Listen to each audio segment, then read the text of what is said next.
한덕수 대행의 검색량이 압도적입니다. 가장 위에 있는 초록색 그 그래프가 한덕수 대행인데 한덕수 대행이 100이라면은 이재명 47, 김문수 38. 요즘에 이제 한덕수 대행 뉴스가 조금 많아서 그런지 국힘 경선, 국민의힘 경선 관련 보도가 그렇게 많지 않았는데 어저께 미디어데이에서 좀 보도가 쏟아졌습니다. 조 추첨 관련해서 보도가 좀 쏟아졌는데 이게 B조, A조, B조 이렇게 나뉘었는데 B조가 죽음의 조라고 불려요. 제가 보니까 A조가 유정복, 안철수, 김문수, 양향자 후보, 그 다음에 B조는 이철우, 나경원, 홍준표, 한동훈 후보 이렇게 나눠져 있습니다. 야, 이런 식으로도 조합이 가능하네요. 네, 어떻게 보면 어제 저 미디어데이 할 때 좀 특이한 게 먼저 온 사람들이 우선권이 있었어요. 그리고 그렇죠. 나중에 온 사람들은 어쩔 수 없이 하는 건데 그렇다고 앞에 맨 처음에 그거를 어떻게 보면 선택한 게 무조건 좋다고 볼 수도 없거든요. 그렇죠. 그렇죠. 뒤가 누가 오느냐가 뒤따르니까 어떻게 보면 뒤에 오는 사람이 앞에 누가 앉았는지 그런 걸 감안하고 들어갈 수도 있는 거잖아요. 그리고 이게 그냥 같은 주제도 아니고 A조는 예를 들어서 이제 청년 미래, B조 같은 경우는 사회통합 관련해서 토론회 주제를 정했거든요. 그래서 어떤 주제를 가지고 누구랑 얘기할까? 그리고 내가 돋보일 수 있는 건 누구와 비교 우위를 통해서 돋보일 수 있는 거잖아요. 그래서 모든 것들은 상대적입니다. 이게 예를 들어서 우리가 수능 시험 볼 때 절대 평가로 해서 어느 기준점 이상이면 통과되는 그런 게 있지 않습니까? 이게 아니라 선거는 경선은 상대 평가니까 뭐 표현이 조금 과할 수 있지만 내가 밟을 만한 사람이 누군가 어떤 이슈를 가지고 밟을 것인가 그렇게 봤는데 말씀하신 것처럼 A조는 유정복, 안철수, 김문수, 양향자 이 네 분인데 아무래도 눈길이 가는 건 김문수 지금 여론조사에서 좀 앞서고 있다는 김문수 후보의 어떤 게 있고 안철수 의원이 과연 4강에 들어갈 것인가 그게 관전 포인트인 것 같고요. 유정복 시장 같은 경우는 이제 인천시장을 2번 하시고 그다음에 국회의원도 하고 장관도 2번 했어요. 행안부 장관. 그래서 어떻게 보면 일종의 A조에서 다크호스가 의외의 다크호스가 유정복 시장이 될 수 있지 않을까. 유정복 시장이 다크호스가 될 수 있다. 그러니까 뭐냐면 4강에 안철수가 들어갈 텐데 여기에서 안철수 의원이 들어갈지 아니면 나경원 의원이 들어갈지 이런 여러 가지 어떤 과정 속에서 변수가 유정복 시장의 선전이 이 사람들의 어떤 영향을 주지 않을까 그런 것도 없지 않아 있다고 보고요. B조 같은 경우는 아무래도 관심이 가는 게 저번 전당대회에서 확실하게 우리가 두 분의 어떤 굉장한 어떤 만남을 보지 않았습니까? 나한. 그렇죠. 나한. 그러니까 한동훈 전 대표 같은 경우하고 나경원 의원 같은 경우는 그때 패스트 트랙 가지고 공개적으로 싸우지 않았습니까? 그 부분 때문에 한 전 대표가 당심을 많이 잃었습니다. 사실 패스트 트랙 관련해 가지고 가장 큰 게 우리 지금 문제가 되고 있는 공수처. 그다음에 또 준연동형 비례대표제. 이게 모든 어떻게 보면 악의 근원이거든요. 그러니까 준연동제 비례대표제를 통해 가지고 조국 혁신당이 지금 나온 거 아닙니까? 그리고 진보당이 이재명 대표를 숙주 삼아 가지고 국회에 진입하게 되는 어떤 계기가 됐고 이거는 제 평가가 아니라 어떻게 보면 민주당 지금 뭐 탈당을 했지만 민주당 의원의 편입니다. 그렇기 때문에 이 문제는 굉장히 당내 상황에서 중요한 이슈였는데도 불구하고 그때 전당대회 때 한동훈 후보가 이거 뭐 민원하는 거냐 고소 취소해달라는 거 했을 때 당원들이 한동훈 전 대표가 이게 뭔가 당에 관련된 어떤 사람들의 마음을 과연 아는 것인가에 대한 의문점 근본적인 질문을 던졌던 것이었거든요. 이번에도 비슷한 상황이 또 펼칠 수가 있겠네요. 제가 나경원 의원한테 이후에 한번 물어봤었는데 아니 그때 왜 안 오셨어요? 그랬더니 끝나고 나서 울었어 이렇게 얘기를 하더라고요. 이게 아니 그때 뭔가 이렇게 감정적으로 본인도 좀 했다고 하더라고요. 그 당시에 어떻게 보면 자유한국당 시절에 여소야대 국면에서 다수의 폭거에 의해서 소수로서 할 수 있는 게 물리적인 어떤 저항불이 없었거든요. 근데 그거 관련해 가지고 법적으로 그런 부분에 대해서 사법 처리를 하고 있다. 근데 그게 정치의 맥락을 싹 빼놓은 상태에서 법률가적 관점으로만 들이댔기 때문에 이 사람 우리랑 과연 같이 할 사람인가에 대한 어떤 의구심이 좀 짙었죠. 그렇다면 이번 같은 경우는 뭐냐. 탄핵 국면에 있어서 탄핵의 찬반, 뭐 대통령이 좀 소환될 수도 있을 것 같고, 근데 여기에서만 머물면 안 된다고 봅니다. 이재명이 가장 원하는 게 뭐냐면 내란 종식 프레임을 가지고 계속 우리를 얽어맬 거예요. 그러겠죠. 근데 저희는 당당하게 얘기해야 돼요. 야, 지금 나라를 절단내게 하는데 너희들이 더 큰 어떻게 보면 악영향을 미쳤는데 대통령은 계엄을 했다는 이유로 정치적 책임을 물어서 그걸 안고 파면이 됐다. 그리고 관저에서 사조로 나왔다. 그런데 너는 뭔데? 너는 뭔데? 헌재 결정문에도 너희들의 그 줄타내기 위헌성과 위법성을 고려하지 않은 채 의혹만 가지고 정부를 압박하는 수단으로 했다. 그렇게 나오거든요. 네. 근데 민주당 애들은 뻔뻔하니까 그건 싹 빼놓고 무조건 프레임으로 밀고 가요. 근데 우리가 이제 탄핵 찬반을 했을 때 결국 그걸 가지고 또 공격할 여지가 있기 때문에 네. 그래서 저는 그거를 좀 뛰어넘는 내 얘기들이 좀 나왔으면 하는 바람도 있습니다. 근데 홍준표 후보도 또 보통 아시잖아요. 그러니까 이렇게 이런 토론회 하면은 홍준표 그 시장님 어제 보니까 미디어데이 때 한동훈 후보 옆에 앉았는데 뭐 둘이 뭐 여러 가지 얘기를 하더라고요.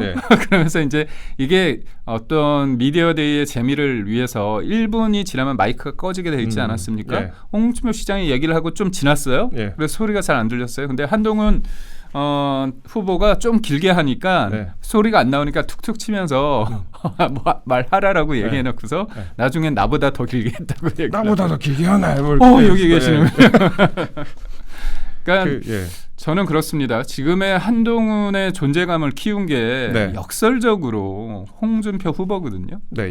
비대위원장 끝나고 총선 이후에 끊임없이 제가 볼 땐 공격을 해서 한동훈의 부존재를 통해서 존재감을 더 드러나게 하는 어떻게 보면 도우미 역할을 본인은 의도 안 했겠지만 그런 게 있어서 그런 걸 감안할 것 같아요. 역으로 공격을 했을 때 도리어 이제 존재감을 띄울 수 있으니까 어제 같은 경우는 모르겠습니다. 전략인지 모르지만 우선은 좀 앉는 양상 그런 느낌? 안아놓고 다음에 또 토론회 할 때는 공격을 제대로 할 수도 있는 것이고 일단 오늘 그러니까 비전 대회라는 걸 한다고 합니다. 비전 대회라는 건 그러니까 앞으로 공약 같은 걸 얘기하는 자리겠죠. 비전 대회를 제외하고 각 후보자가 1차 경선에서 여론몰이에 나설 수 있는 게 19일과 20일 토론회 각 한 차례씩이 거의 유일합니다. 이때 이제 어떻게 흥행이 되느냐 여부가 앞으로 또 국힘 대선 경선 과정에서의 그 뭐랄까요 인기 흥행 같은 거를 좀 가늠하는 그런 지표가 될 것 같습니다. 이때도 만약에 좀 조용하게 넘어가 버리면은 어떻게 보면은 또 기사가 좀 적어지잖아요. 그러니까 기사가 뭐 우리 앵커께서도 기사님이시고 저도 한때 기자여서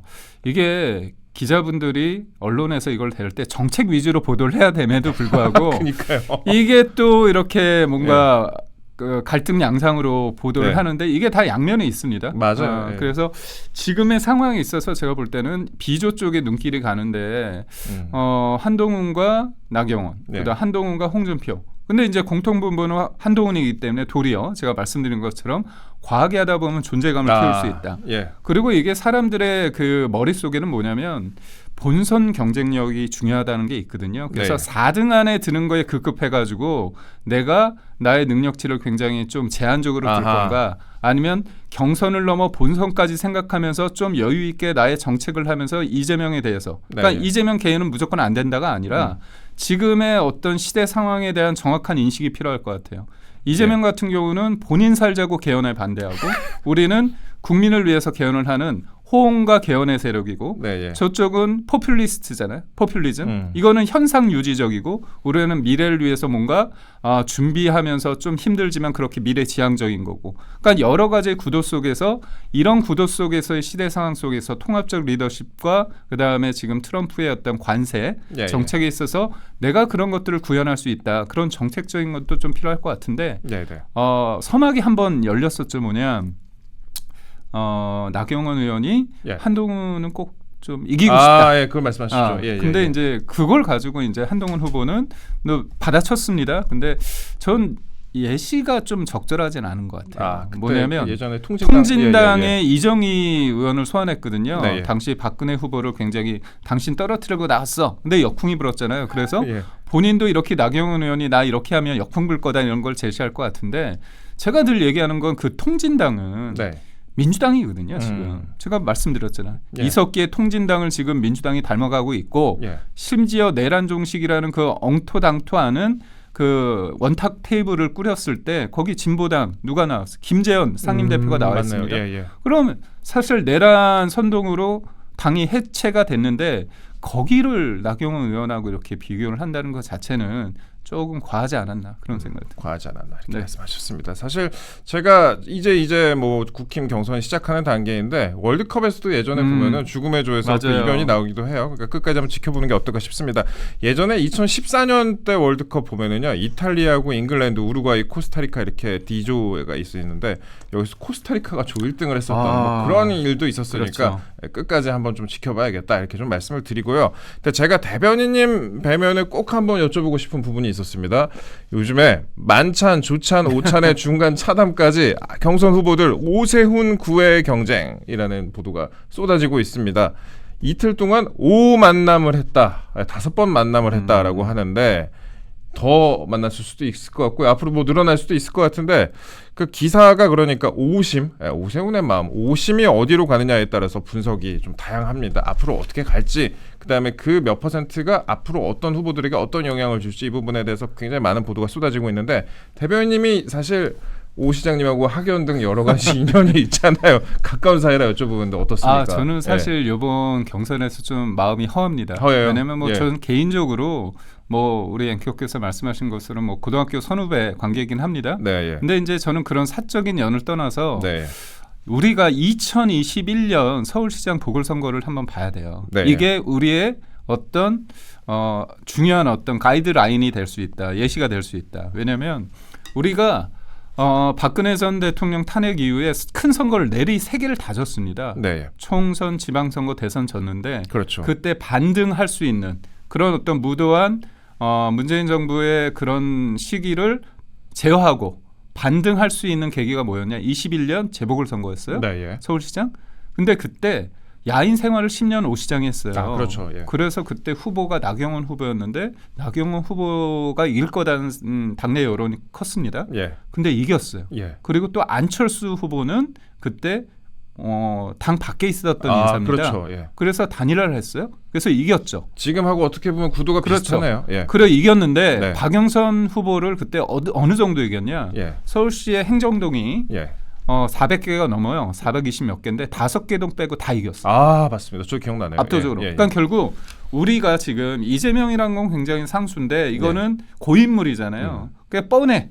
특이사항이 없어. 뉴스 가치도 없어요, 사실. 예. 근데 우리는 역동성을 통해서 4등 안에 누가 들고 우리가 생각하는 거 말고 누군가 존재감을 부각시키면서 이게 될 수 있다는 거죠.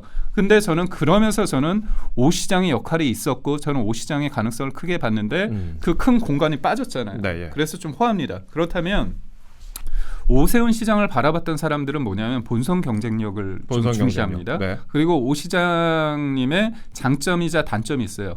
확장성, 중도 그거는 장점인데 단점은 뭐냐면 그렇게 강렬한 바는 많지 않습니다. 이게 그게 근데 좋은 그렇긴 거예요. 하죠. 예, 예. 그렇기 때문에 오 시장이 누굴 만나서 뭐 한다고 했을 때 일방적으로 하지 않고 오 시장님도 오심. 네. 5번 만나지 않았습니까? 그러니까요. 근데 누구는 아직 안 만나고 그러니까 있어요. 욕심이 없는 것 같아요. 욕심이 없는지 예. 욕심이 없는지 모르는데 그 이유가 이게 뭡니까? 일종의 시그널일 수도 있고 아하. 아니면 오 시장님의 캐릭터를 봤을 때 뭐 여건이 안 됐기 때문에 언젠간 만날 수 있다. 근데 모든 것들이 보면 타임리하잖아요. 시간이 중요하잖아요. 그러니까, 예. 그래서 왜 굳이 이분들은 진짜 바쁘게 5번의 찬을 했는데 왜 만나지 않을까?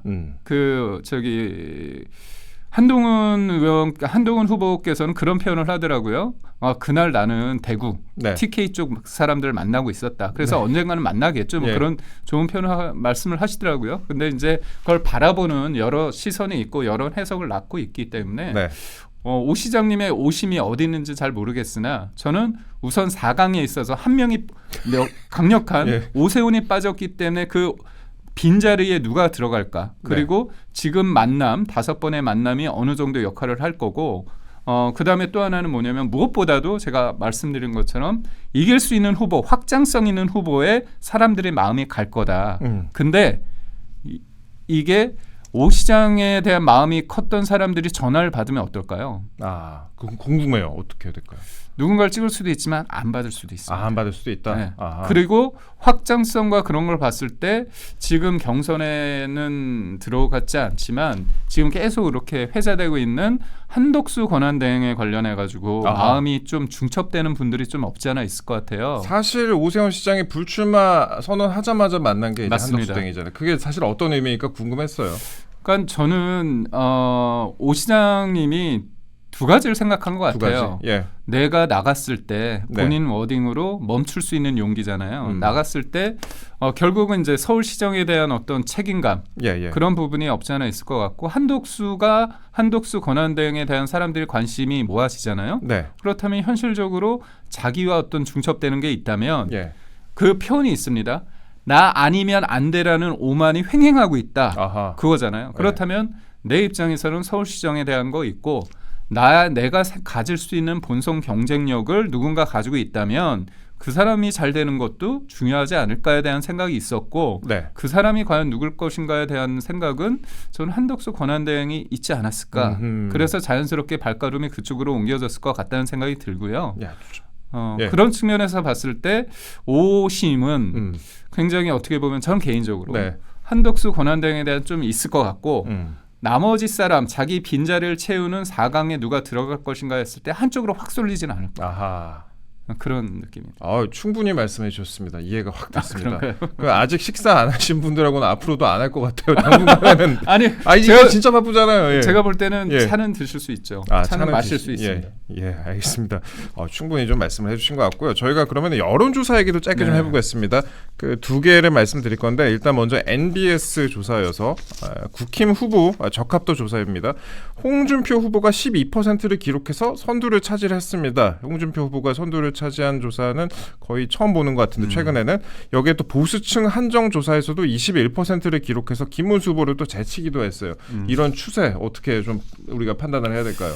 제가 그 수치를 봤을 때 네. 우리가 봐야 될 게 뭐가 있었냐면 네.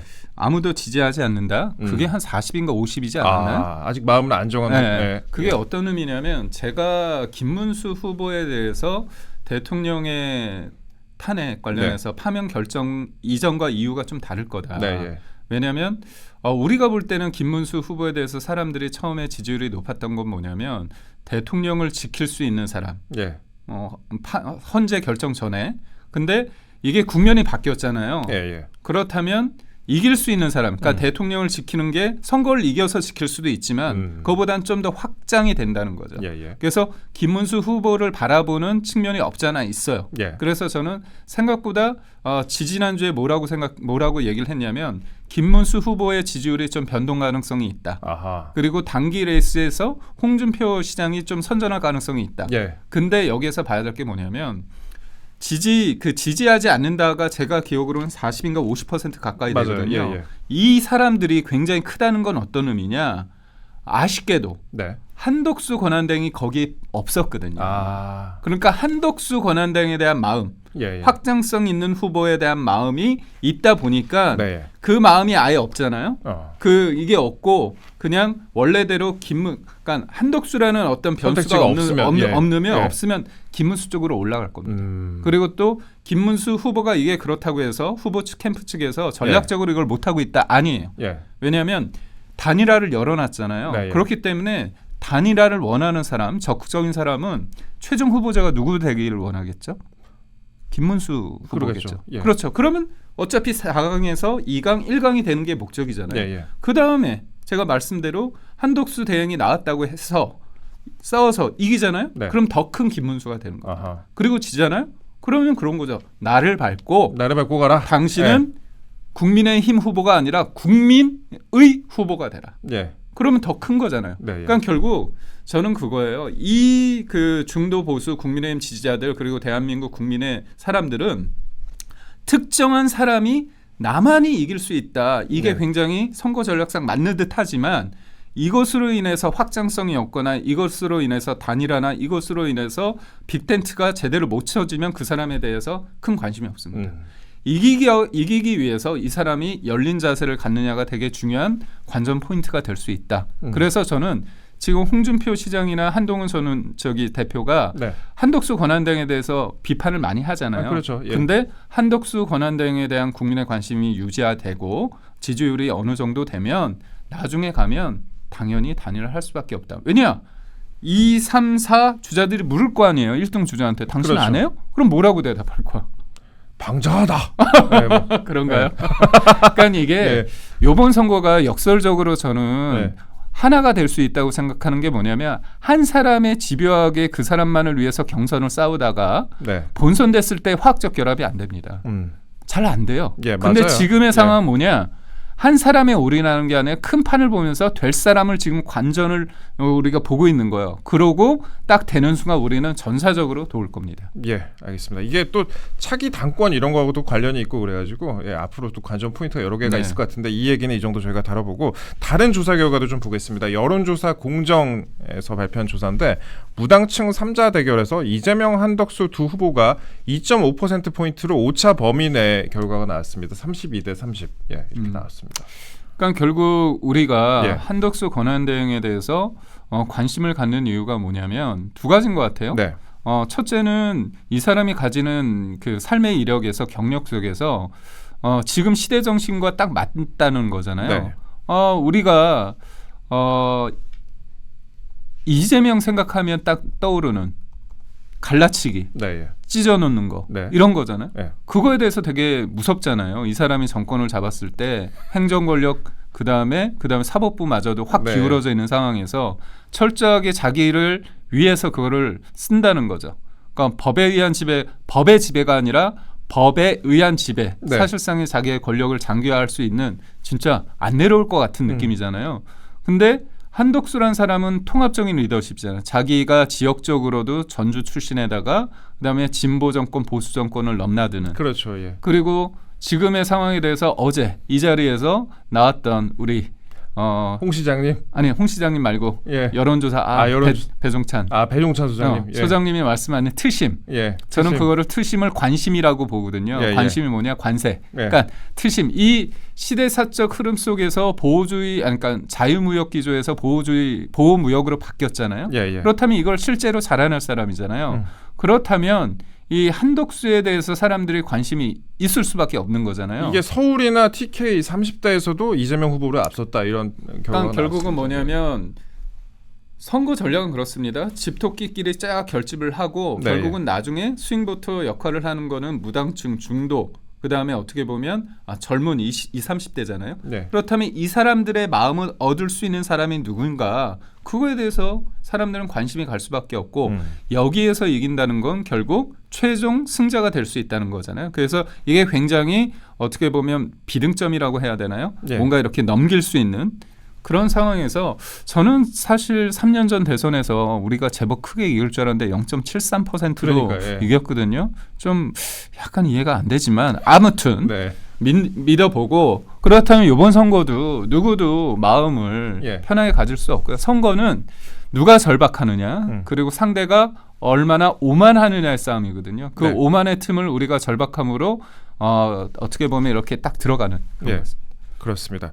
일단 그 몇몇 조사를 보면요. 지지 후보 없음이 이재명 후보를 앞서는 결과가 지금 나오고 있습니다. 그러니까 이 부분도 앞으로도 계속 좀 지켜봐야 될 포인트 같습니다. 일단 무당층에서 지금 한덕수 대행과 이재명 전 대표가 비등비등한 결과가 나오고 있다 이렇게 말씀을 드렸고 그래서 그런지 몰라도 저희가 검색량을 비교하는 그 있잖아요. 그 포털 보면은 뭐 네이버 트렌드, 구글 트렌드 이런 게 있는데 제가 네이버 트렌드를 한번 좀 살펴봤습니다. 직접 한번 살펴봤는데 저 사진을 좀 띄워드리자면은 한덕수 대행의 검색량이 압도적입니다. 가장 위에 있는 초록색 그 그래프가 한덕수 대행인데 4월 14일에는 한덕수 대행이 100이라면은 이재명 47, 김문수 38, 홍준표 56 정도였고요. 16일에도 한덕수 83, 이재명 45, 김문수 32, 홍준표 39 뭐 이 정도로 결과가 나왔습니다. 그리고 저희가 다른 그래프도 좀 보여드릴 건데요.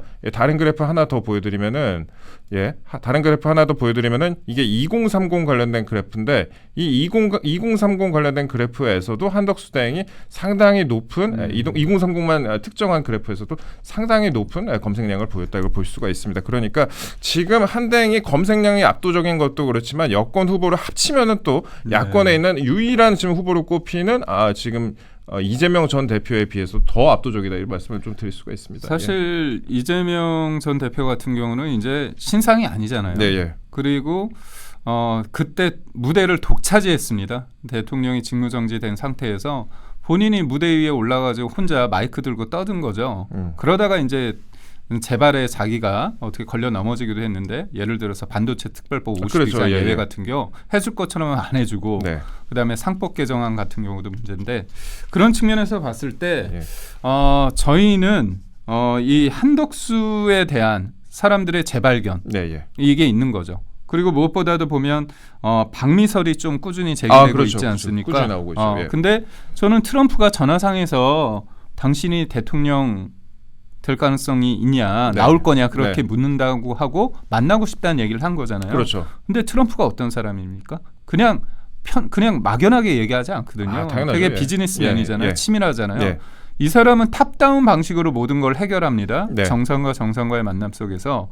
근데 이재명이라는 사람에 대해서 어떻게 생각하겠어요? 중국에 쉐쉐하고 그런 사람에 대해서 뭔가 문제인식이 있는 거고 네. 그리고 문재인 정부 때 트럼프가 만나봤잖아요. 그렇죠. 근데 예. 그때 뭐라고 했습니까? 문재인 전 대통령께서 중국은 큰 나라, 큰 산봉우리 우리는 작은 나라. 작은 봉우리. 예. 중국의 시진핑의 중국몽과 함께하겠다고 했잖아요. 예, 예. 그거 다 기억하고 있겠죠. 예, 그래서 민주당과 함께하느냐 아니면 국민의힘과 함께하느냐 그런 생각을 하고 사실 이제 울산도 갔다 오시고 그 다음에 네. 광주도 갔다 그렇죠. 오셨잖아요. 예. 울산은 조선. 맞습니다. 그러니까 조선 산업에 있어서의 우리가 관세 협정을 했을 때 우리가 주도적으로 할 수 있는 어떤 유리한 무기가 될 수 있거든요. 예. 그런 측면에 있어서 한덕수 권한대행에 대해서 뭐 정치적 행보라고 하지만 저는 실질적으로 관세 문제를 해결하는 데 있어서의 어떤 현장의 답이 있기 때문에 예. 그거를 아우를 수 있는 그런 행보를 보이고 있는데 저는 그 말을 하고 싶습니다. 어떤? 예. 의식하면 지는 거거든요. 의식하면 진다.